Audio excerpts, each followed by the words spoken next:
Ce shiur est dédié, ce cours est dédié à l'élévation de l'âme de Shalom ben Chaviv Levi et pour le Shema de Avraham ben Kamuna. Oui, Shaltiel. Dans les dernières mois de la période de Shuvavim, je voulais savoir si il y avait des formules miracles, des seglotes pour nettoyer tout rapidement.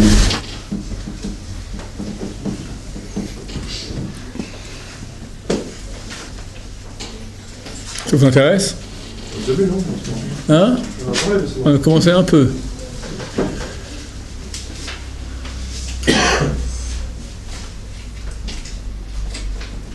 Bon, il y a trois choses. Il y a la prévention, il y a l'entretien et il y a la réparation. Commençons par la prévention.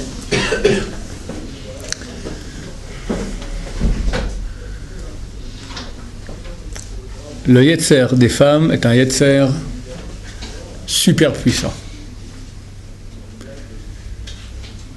presque incontrôlable quand on l'attaque de front. Un des seuls moyens de l'affaiblir, c'est couper l'alimentation.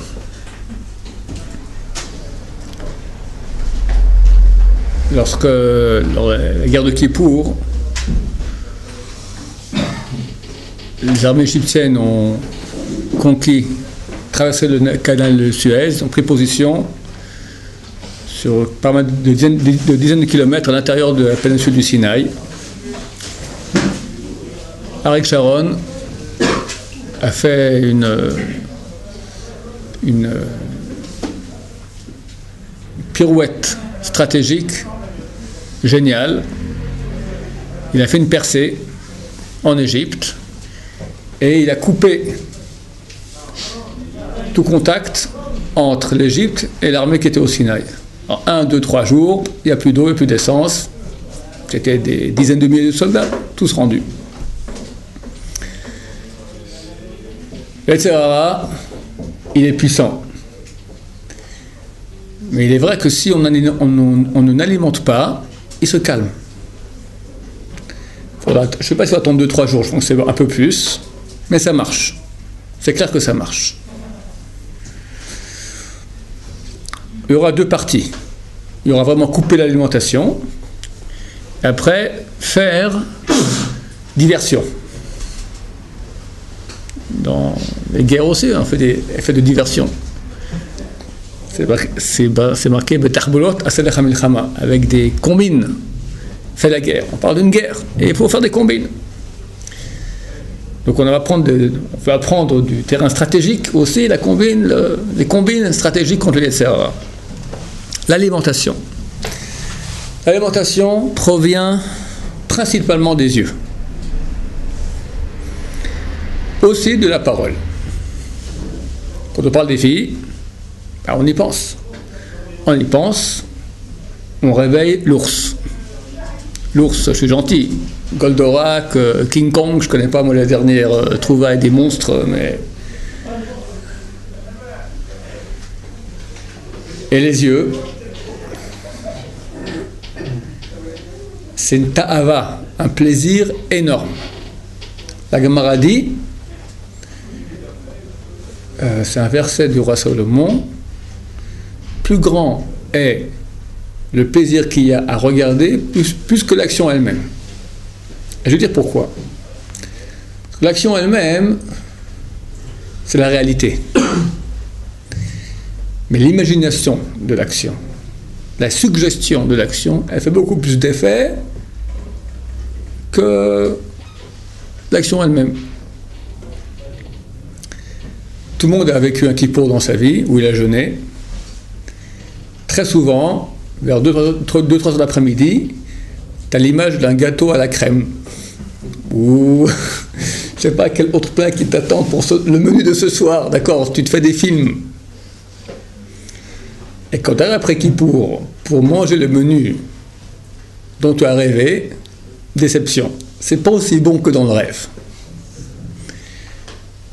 C'est exactement ça. Le Messat Yesharim, il définit en 2-3 mots, mais c'est tellement juste. Et pas seulement pour me travailler, je répète ces mots par cœur. Que c'est important de le répéter sans cesse pour comprendre de quoi il s'agit. Il dit que c'est à cause des yeux que Ève est tombée dans le panneau. Et nous, étant des descendants de Ève, on a le même panneau aussi, les yeux. Les yeux voient et nous font vivre. Comme quoi, la chose qu'on voit est bonne. Mais il faut, avec notre raison, comprendre que ce bon qui nous montre, Atov Hazé, Medoumé, il est le fruit de l'imagination, il est imaginaire. Kozev legamre. Kozev signifie à la fois mensonge et aussi Achzava, déception. Comme on peut traduire en français, un mensonge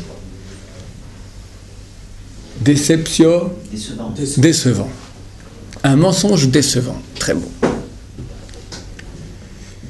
Et que le mal qui en sort est un vrai mal.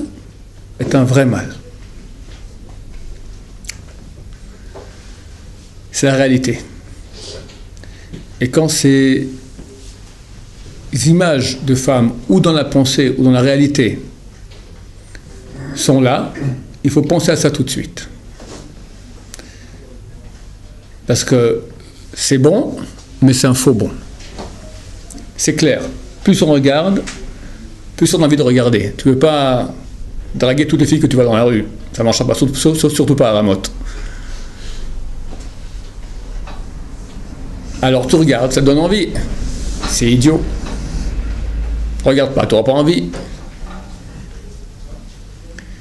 C'est dur, il y a une bagarre. C'est un jeu. Et les gens qui aiment bien jouer avec les consoles comme ça, les bagarres à trucs, il y a des pièges, tac, tac, c'est ça. Tu sors dans la rue, tu dis, je suis sur la console de jeu. Il y a des pièges, il ne faut pas les voir. C'est un jeu, prends-le comme ça, c'est un truc facile.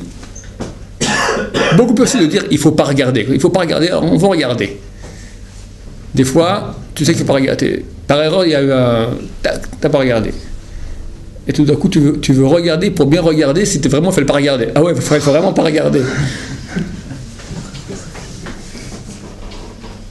El Serre, elle a gagné. Il a marqué un point.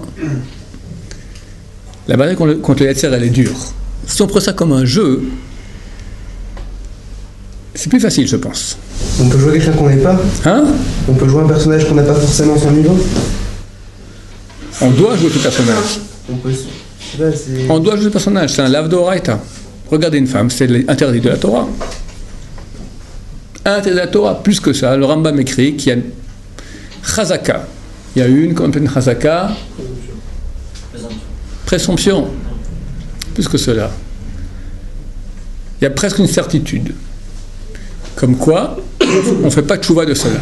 Le Rambam cite 5 interdits pour lesquels il y a une presque certitude qu'on ne fera pas de tchouva. Quand il regarde une fille, il fait tchouva là-dessus, il dit « j'ai pas touché, j'ai pas dragué, je vais pas parler, rien. Juste une seconde, j'ai regardé. » C'est pas si grave. Mon cher ami, oui, c'est interdit de la Torah. Comme manger du porc. Lo tatoru acharei enechem.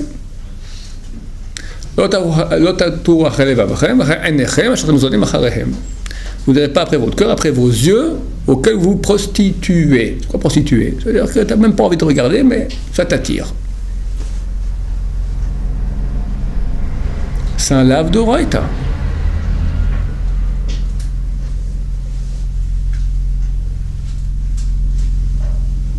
Qui est prêt à manger du porc?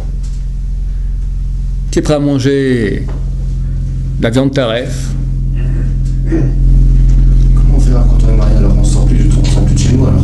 Parce que dès qu'on va sortir, on va se faire assassiner par le... Avant de sortir, on fait une prière à Hachem du fond du cœur. Hachem, je m'attends dans un endroit dangereux, un champ de mine.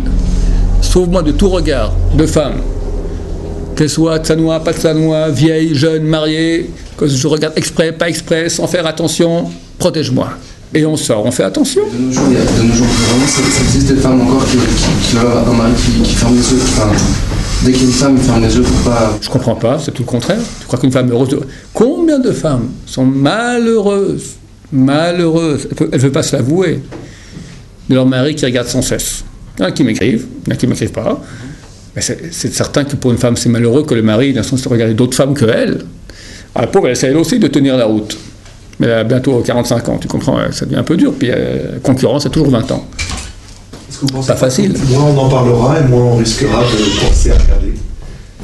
On ne pense pas à manger du porc. On sait qu'on ne mange pas de porc, mais on n'y pense pas, on ne fait pas de vœux avant de sortir, de ne pas en manger. Est-ce que c'est pas un peu pareil? Quelqu'un... Ce danger potentiel, et plus il nous échappera. Vous me dites, si quelqu'un... N'en parlons pas, comme ça, ça sera moins présent dans notre esprit, comme ça on sera moins attiré, on ne regardera pas. Ouais. Ça, c'est bien pour quelqu'un qui n'est pas addicted. Addicté en français, on dit. Mais chaque Français moyen est addicté. Depuis qu'il est né, il voit que ça dans la rue.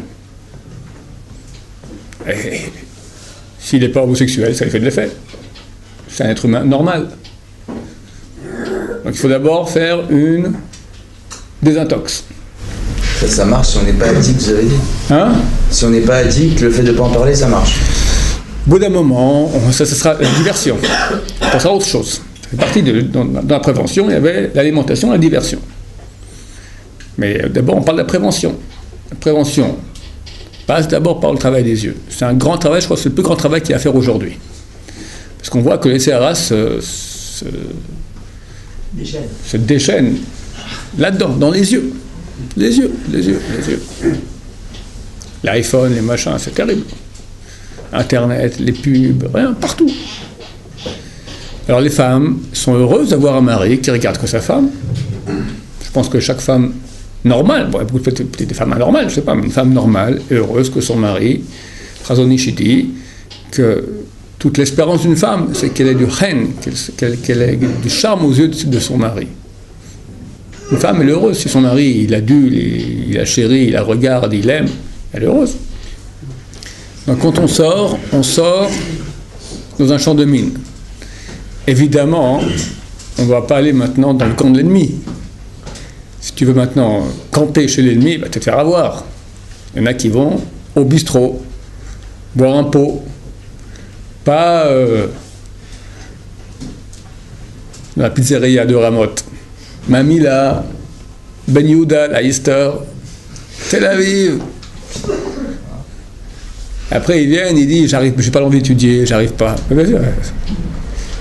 Tu te fais descendre, t'as descendu, ratatiné, on t'a coupé la tête. Coupé le corps, coupé la tête, coupé tout. C'est bon, les femmes, c'est bon. Quand tu te branches à ça, bah, tu te débranches d'Hachem. On a une source d'énergie, ou on la branche à la Touma, ou on la branche à la Kedusha, on ne peut pas être les deux. Alors quand tu fermes Kedusha et tu te branches Touma, bah, la Kedusha, elle ne te dit plus rien. La Kedusha est bien meilleure. Elle est bien meilleure, mais il faut couper l'alimentation, la Touma. C'est pas si dur, messieurs. Comprenez que plus c'est comme la drogue. C'est bon, et après ça devient un asservissement. C'est triste qu'un homme, il sorte, il n'arrive pas à maîtriser ses yeux. Il est malheureux lui aussi de ça. Il est malheureux. Il n'arrive pas. Partout, il regarde sans cesse. Il veut pas, il regarde. Donc c'est que les yeux, ça va. Non, c'est un lave d'oreita. Que les yeux. Ils se retiennent de regarder. Le mec, déjà, il se retient de faire tout ce qu'il faisait avant. Mais mon cher ami, s'il se regarde, c'est comme tu me dis comme ça, c'est les drogues douces. Après, on passe à la coke. Ok, tu me dis, c'est pas grave, c'est une drogue douce. Ok, mais drogue douce, au bout d'un moment, tu passes à la coke. Oui, mais il y en a qui restent toute leur vie à la drogue douce et ils sont très bien. Non, mon cher ami, quelqu'un qui regarde les femmes, il pense aux femmes. Il pense aux femmes, ça sortira. Ou on verra les batailles volontaires, ou en involontaire, ou on verra. Tu alimentes toute cette journée, il est comme ça, il est assoiffé. Il est assoiffé, affamé, obsédé, ratatiné, misken. Mais c'est Dieu qui envoie cette épreuve. Bien sûr, c'est Dieu qui envoie, mais Dieu te dit, je t'envoie et résiste. Alors tu prends que la première partie. Dieu t'envoie, c'est cachère. Dieu d'abord il nous envoie ça, et après il nous envoie la Torah, et après il nous renvoie. Vrai, mon cher ami. Avant, c'est marqué dans le chasse, avant de venir sur terre, Hachem t'a créé toi, il a dit voilà qui tu seras, comment tu seras, d'où tu viendras, et voici maintenant toutes les bonnes femmes que tu devras ne pas regarder. Tu les vois, elles sont plus belles que les autres. Niet. Est-ce que tu es prêt? T'as dit, je suis prêt. Jure-le. J'ai juré. Tu t'es levé et t'as juré. Donc avant que les envoient, tu les as vus et t'as dit non. Si quelqu'un il a une pulsion, et je sais pas, il a une pulsion énorme pour vers les femmes, et il se dit plutôt que de sortir dehors et voir des femmes pas du tout de sa moi, il se dit je vais aller faire un tour dans la mode et je vais voir des femmes. Au moins c'est une sa moi. C'est mon grave déjà. Au moins c'est une sa moi, c'est pas. Quelqu'un il veut pas manger du porc. C'est de manger du lapin. C'est dur pour moi de dire une chose pareille. Ouais, puis le lapin au moins, il est mignon, il a fourrure. À choisir. C'est ce que tu me dis. À choisir, quand on va. Je comprends pas ce que tu me dis. Quelqu'un maintenant, il a un problème. Il a une tava, il a une envie. Surtout pas aller l'alimenter. Non mais à choisir, si je regarde les femmes vraiment qui sont de ça moi, je veux pas avoir la tête abîmée autant que quand je vais retourner étudier. Ouais, c'est vrai, mais c'est interdit. C'est interdit aussi. Il n'y a rien à regarder dans les films. Je ne sais pas, il y a des gens qui ont plus, quand on est orthodoxe, on est plus attiré par les femmes tsanoua que les femmes pas tsanoua. Les femmes pas tsanoua, on trouve ça bestial, et une fille classe, tout ça, c'est beaucoup plus beau, quelque part. J'ai une question du même genre, mais un petit peu plus poussée. On peut la dire en public. Ça va être dur, mais je vais le faire quand même. Ah non, mais je ne sais pas s'il faut. Est-ce qu'il vaut mieux faire Zera Levatala ou aller avec une femme? Il y a un cours que j'ai fait sur ce sujet qui s'appelle Nissa, Ni. C'est pas la suspension parce que je ne vais pas lire trop clair. Tout est grave. Alors, dans l'exemple que je donne, ce sera le porc, le lapin et l'âne.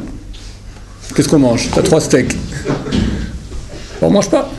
C'est rien qui sait qu'il peut-être va tomber dans la vera. Au niveau de la vera. La Levatala, ça va vous calmer, alors que.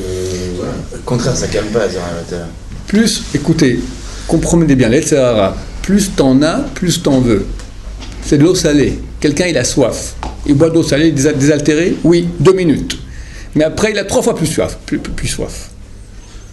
Là, il y a un seul moyen. Chazal l'ont révélé. Ever Katanish Adam, il y a un petit organe chez l'homme. Masbio Raev, Marivo Savea. Celui qui la femme, il est rassasié. Celui qui est rassasié, il est affamé. Il faut comprendre.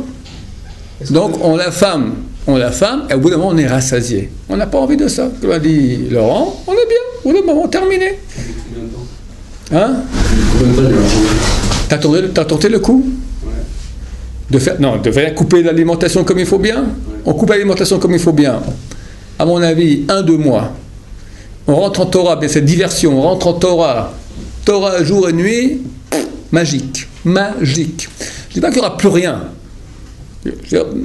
Mais tu seras quelqu'un d'autre. On doit effacer tout ce qu'on a vu quand on n'était pas à Yeshiva.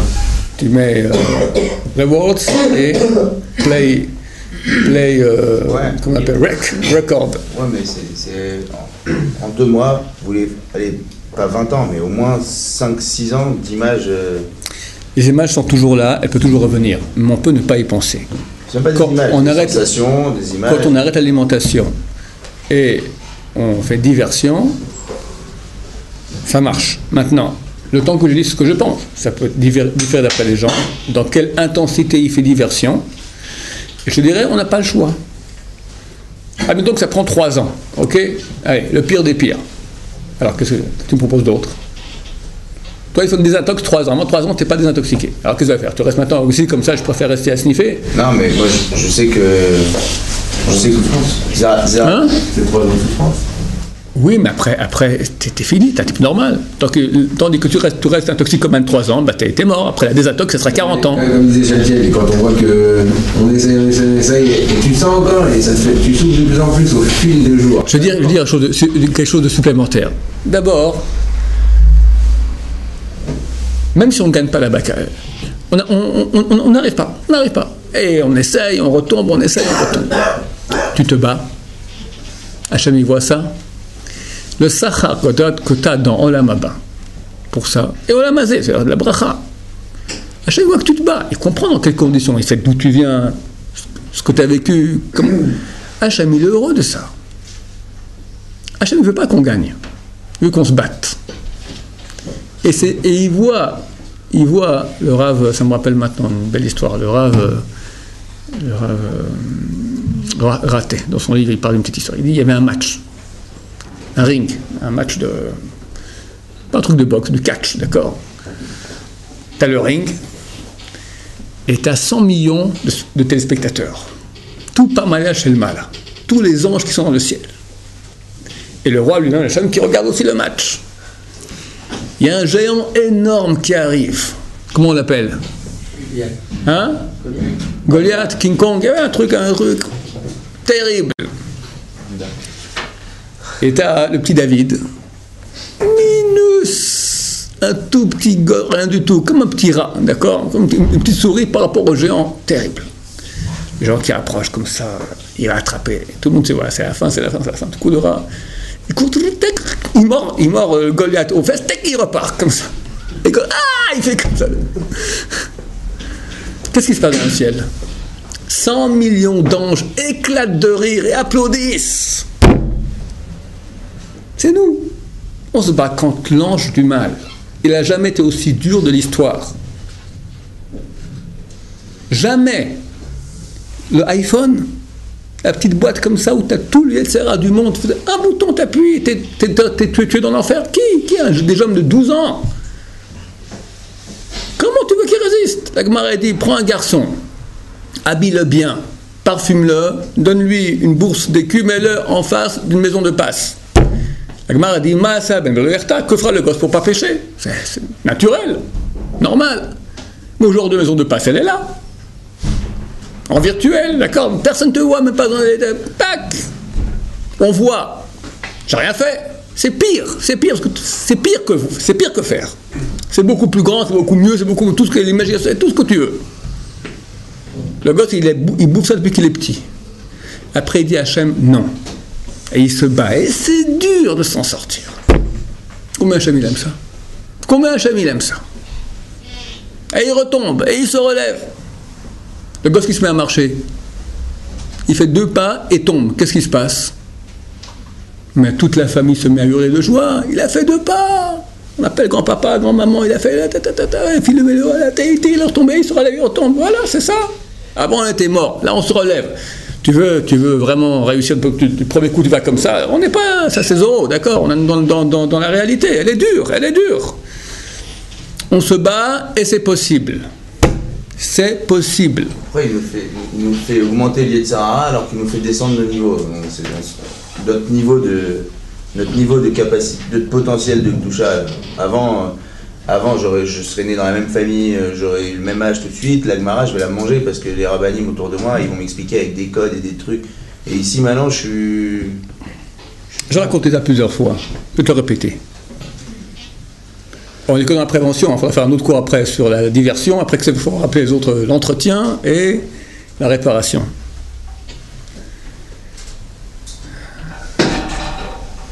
Peut-être le plus grand homme qu'a connu le peuple d'Israël durant les 1000 dernières années, c'est Rabbeinu Hari, qui a enseigné son élève Rabbi Chaim Vital pendant 22 mois. Ces 22 mois d'enseignement, tout le monde juif a changé. Les prières ont changé, la coutume a changé, la halakha a changé, la Kabbalah a changé. La Kabbalah a été dévoilée. Il a dit à Rabbi Chaim Vital, je suis venu sur terre pour toi, pour t'enseigner cette Torah-là. Un jour, il a dit à Rabbi Chaim Vital, c'est lui qui a réécrit après tout ce qu'il a... Pendant 50 ans, il a écrit ce qu'il a appris pendant ces 22 mois. C'est du prophétesse?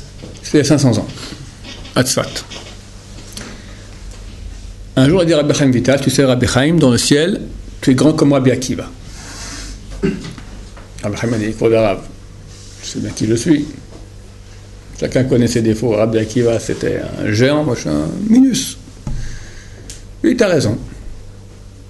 Si on prend valeur absolue, Rabbi Akiva c'est un géant, toi tu es un minus. Mais, à l'époque de Rabbi Akiva, il y avait une lumière spirituelle, une sainteté dans le monde énorme. Rabbi Akiva était comme un projecteur, mais en plein jour. Prends un projecteur en plein jour, la Gemara dit, allume une bougie à midi, à quoi ça sert? À rien. Aujourd'hui, dit Rabbeinu Hari, Rabbi Chaim Vital, les forces du mal sont beaucoup épaissies. On se trouve dans une obscurité de ténèbres extrêmement puissante. Noir de noir. la petite flamme que t'es toi, t'es pas un projecteur, t'es une petite flamme. Mais elle fait autant d'effets que le projecteur de Rabbi Akiva à son époque. Et ça, mon cher Meir, c'est Rabbeinu Ari qui dit ça il y a 500 ans, Rabbi Chaim Vital à Tzfat il y a 500 ans. C'est toi et moi, on était à Tzfat il y a 500 ans, là on y va, on fait une téléportation 500 ans en arrière, on arrive à Tzfat, on meurt asphyxié de la Kedusha qui est là-bas. Qu'est-ce qu'il y avait à Tzfat à l'époque? 2000 juifs, parmi eux, Rabbi Chaim Vital, Rabbeinu Ari, Rabbi Moshe Cordovero, le maître en Kabbalah de Rabbeinu Ari, le Hachech HaKadosh, un des 3 rabbins qu'on a appris Kadosh de toute l'histoire, Rabbi Kabetz, le écrit les Chadodi, qui a écrit aussi des grands commentaires de Halacha, le Redbaz, Rabbi Ben Simra, un très grand possèque, le Rabbi Matrani, le Marie Bérav, qui est encore Rabbi de Vidash, le plus grand bouquin de Moussar qui existe, la base de tout le bouquin de Moussar, des géants de la Torah. Encore aujourd'hui, on sent la sainteté qui est à Tzfat, de l'époque. C'était Kadosh, Kadosh, Kadosh. Rabbeinu Ari, il appelle ça noir de noir de noir. Un jeune homme qui vient de Paris, aujourd'hui. Alors c'est noir à la puissance combien?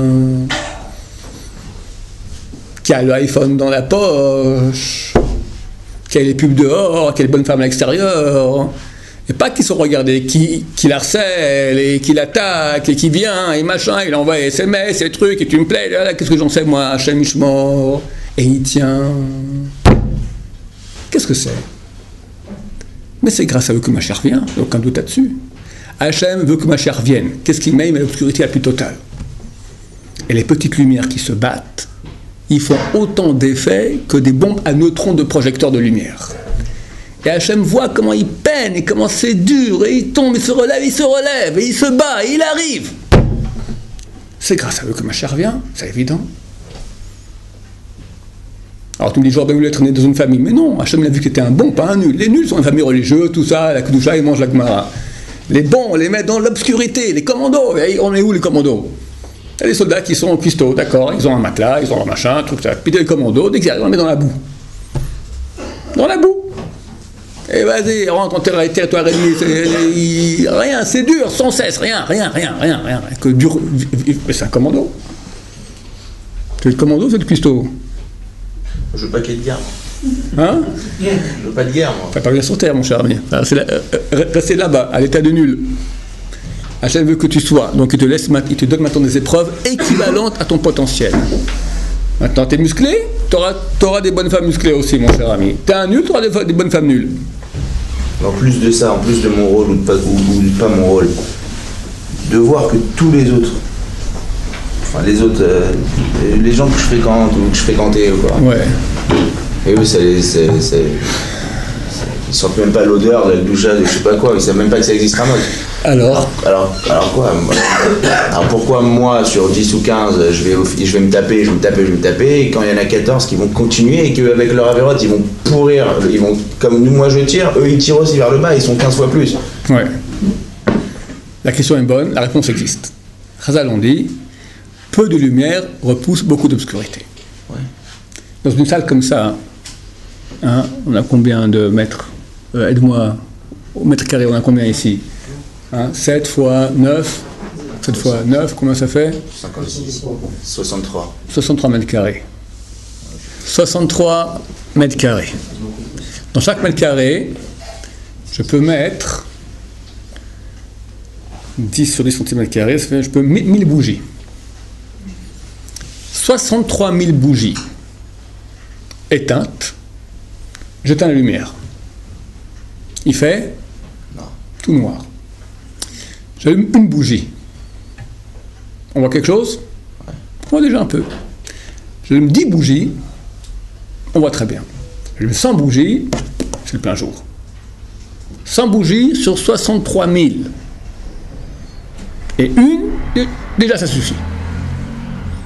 Peu de lumière repousse beaucoup d'obscurité. Le monde de Tchouva actuel. J'ai dit les chiffres l'autre jour. 80% des Israéliens croient en Dieu. Il y a une masse de retour de Tchouva extraordinaire. Ça commençait comment? Ça n'existait pas, il n'y avait rien, pas un bal de Tchouva. En 73, guerre de Kippour, il y en a un qui commence à faire Tchouva. Un. et un deuxième. Tzinbal, Shalom Serbernik. Deux. Ces deux-là, tout le mouvement a commencé. Tout ça, il a fait tchouva. Comme Abraham, il s'est posé des questions, il a dit, ah, c'est la Torah la réponse. Comment il a fait tchouva? Il était sur le plateau de Golan. Qui sont ces gens? C'est qui? Tzinbal et Shalom Serbernik sont deux scientifiques. Tzinbal, c'est un physicien, et Shalom Serbernik, c'est un chimiste. Deux grosses têtes, complètement non religieux. Et ils ont fait tchouva.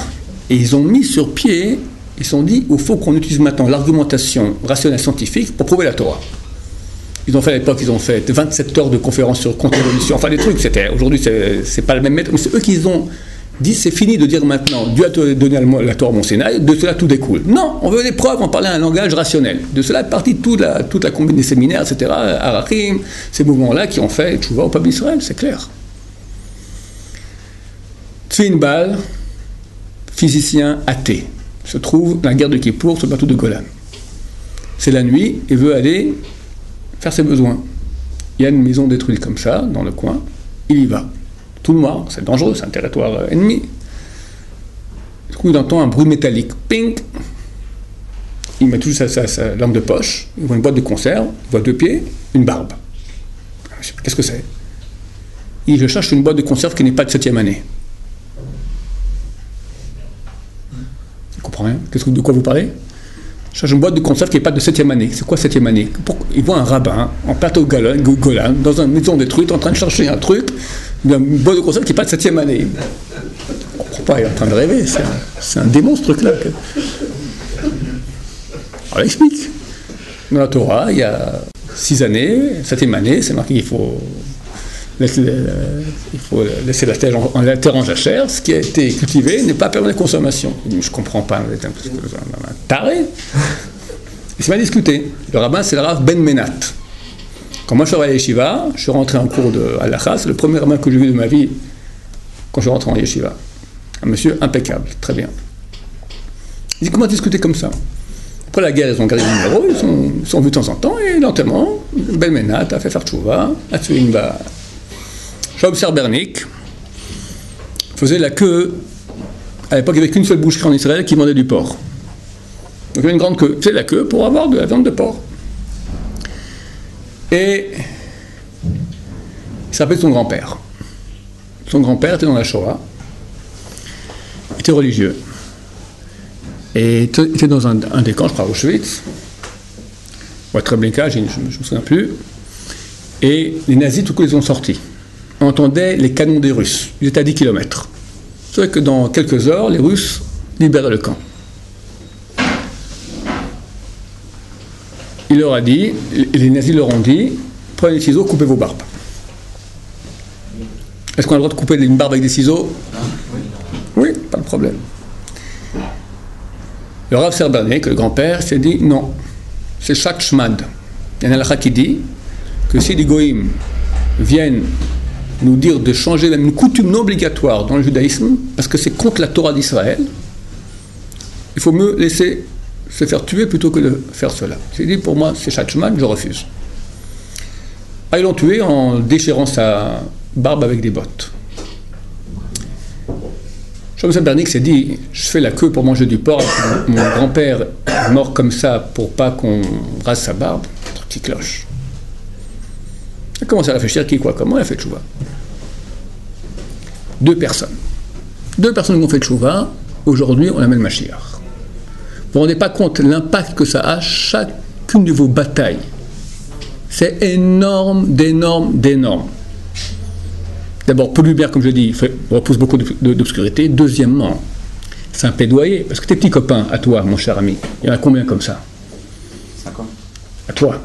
Ouais. Mais des comme eux, il y en a 5 000. 5 millions. 5 millions. 5 millions. 1 milliard. On parle du peuple juif, d'accord? On va prendre un dur. Un qui a fait les 400 coups, les 400 000 coups. Toi, par exemple. Non, j'ai un plus. Et Hachem dit, ok, bien, prenons un échantillon. Tac, on amène Sharon Shaya, il réagit, on voit comment il réagit. Et Sarah, il y va, hein. Et les tac, et tac, et les SMS, et les trucs, et les machins, et tous les côtés, tac. On va voir. Si tu réussis, le sœur Atov, l'ange d'Israël, Michael vient, Hachem, tu vois Hachem, Où il était? Tu l'as amené, il a compris, il a fait tchouva, il se bat, regarde. Donc les 5 millions maintenant, bah, c'est des innocents, c'est pas de leur faute. Ils sont nés dans quelles conditions tout ça? T'as vu? Le type l'a sorti un peu, il a compris, il a fait tchouva. Donc les 5 millions sont innocents. Mais si l'échantillonnage, il dit c'est trop dur pour moi, allez, elle m'a appelé, je tiens pas le coup et je tombe dans le panneau, ben 5 millions, qu'est-ce qu'il y a? Etc. Il vient, tu vois Hachem, tu l'as amené chez Ron Shaya, les séminaires, les havas, les trucs, le type l'a compris, et, ben, il tombe dans le panneau, c'est un corneau et 5 millions aussi. Hachem Ishmor. Donc la responsabilité qu'on a sur les épaules. Ils sont innocents. Mais alors ça veut dire ils paieront pas leur avérote, mais ils recevront le bénéfice de leur T'inquiète, Hachem le jugera exactement comme il faut. Ils n'ont pas gagné. Parce que tant qu'on sait même si Hachem leur pardonne tous leurs péchés, ce qui m'étonnerait, d'accord, c'est certains qui ont des circonstances très atténuantes, mais même si Hachem leur pardonne tous leurs péchés, le bousillement de l'âme que c'est, comment un type qui a fait comme ça, il peut se marier après? Comment, je comprends pas. Comment une relation avec une femme? Une relation vraie, bien, en pureté, humaine, c'est impossible. Il est dans ces trucs toute sa vie. Hachem Yishmerenu. Baruch Adonai, Amen.